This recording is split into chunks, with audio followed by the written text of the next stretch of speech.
At the age of 15, Donald Smith had already earned one of the most coveted trophies in Prince Edward Island. That's a little old kid from Pownal, Prince Edward Island. Just happens to be sitting up there as proud as a peahen because he had just won the Junior Plowing Championship at Dundas PEI. For Don Smith, there were many more successes to come. After graduating with a BSc degree in animal science in 1960, Don worked at several jobs across the country. And then in 1964, he returned to Prince Edward Island with the assignment of establishing and managing the Agro-Co-op Association, and remained there for 4 years. And in 1969, Don seized an opportunity in the building supply industry and opened Metro Building Supplies. The little store soon became well established and outgrew that first location on St. Peter's Road. Everything seems to go around in a circle now. I left Agro-Co-op, I went up the highway to St. Peter's Road, then I went across the street to Brackley Point Road, and now I moved right back down alongside of Agro-Co-op again. So really I've only advanced about 200 or 300 yards. Most would agree that Don Smith has advanced much more than a few hundred yards. He expanded to a second location in Montague in 1975, and in partnership with son Peter, purchased and operated McMillan Building Supplies in Alberton in 1992. You have to be ready to grow with the times.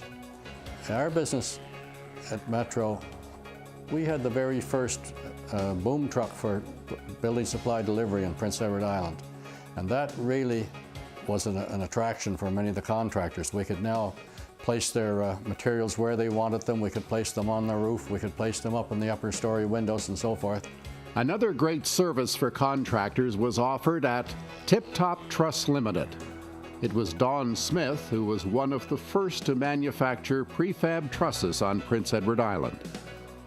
As a developer, Don's projects included the transformation of the 1911 jail. It was soon after we bought it, one day over lunch, we realized that we had one humongous pile of brick. Every wall inside that brick and every cell was a double wall of brick. So our first big job was to disassemble all the inside of it and haul out tons and tons and tons of brick. The brick was hauled away, and soon the first business, Harvey's Sports Equipment, moved in. In 1980, Don's entrepreneurial zeal continued with the founding of Dunashton Farms. This horse and beef cattle breeding operation in Pownal produced many champions. His animals won many awards, twice as female champion at the Royal Agricultural Winter Fair in Toronto. Don is also the breeder of Dunashton Gale, Horse of the Year in Atlantic Canada 3 years running. Don and brother Ian co-own Saul's Pride, two-time Gold Cup and Saucer champion, and at this historic race at the Charlottetown Driving Park became the first horse in the Maritimes to record a 2-minute mile. Here's Saul's Pride on the outside. Right down the line going to be Saul's Pride. Fight goes. Don has actively contributed to his business community and his island community. He served as president of the Charlottetown Kinsman Club, the Charlottetown Driving Park, the Provincial Exhibition Association, Castle Building Centres of Canada, and the Maritime Hereford Association. On the local hockey scene, Don has been an active sponsor and team manager, taking the 73 Metro Midgets all the way to the top as the Atlantic champions. He also sponsored the Sherwood Parkdale Metros, who twice won their way to the Centennial Cup. Don's work has earned him a place on the Canadian Hereford Association Honor Roll, and most recently was presented the Glenn Kennedy Memorial Award for his outstanding contribution to the Atlantic standardbred industry. While reflecting on his accomplishments, Don fondly recalls a few of his most memorable moments. One in particular was the opening of the Metro store on Brackley Point Road.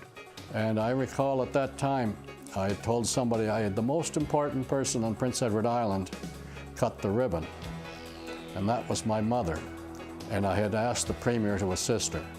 Memorable moments also occurred in the early 80s as Don and his wife Marjorie hosted the famous Gold Cup and Saucer breakfasts. The invitation list included the who's who in the racing industry, along with the Gold Cup and Saucer ambassadors, the owners and drivers, friends and family. Mostly it was other people who did the work. We walked around like King Tut. Everybody enjoyed themselves. The weather was perfect. We had bagpipers in the front lawn. I guess when you think back of all the happy moments you've had and happy occasions you've had, you have to settle on one as being the highlight. That highlight came in 1983 when Prince Charles and Lady Di visited Prince Edward Island. Premier Jim Lee and his wife Patsy, and my wife Marjorie and I, we co-hosted the royalty in the visitors box at the Charlottetown Driving Park. And following that, we were treated to an invitation to visit the Royal Yacht Britannia in the Charlottetown Harbor. Don also reflects on his success to offer a little advice to those who may be just heading out on the road of business. Whatever you find yourself doing in the road ahead of you, make sure you enjoy what you're doing. It doesn't matter what your job is, you must like what you're doing, because I consider it virtually impossible to be very successful at a job you don't like. So if you're not enjoying your work, maybe you should cast your net in a different direction and hope that you can move on to something that you will enjoy. Today, there's great satisfaction in seeing the continued success of his business. My second son, Peter, is president and general manager of the company right now. I'm still around on a part-time basis. My wife, Marjorie, works there every day. And my stepson, Trevor Aflac, is one of Peter's right-hand men and represents probably the senior salesperson who deals with contractors and house builders. It's crystal clear that his net has been cast in the right direction as we welcome Don Smith to the Junior Achievement Prince Edward Island Business Hall of Fame.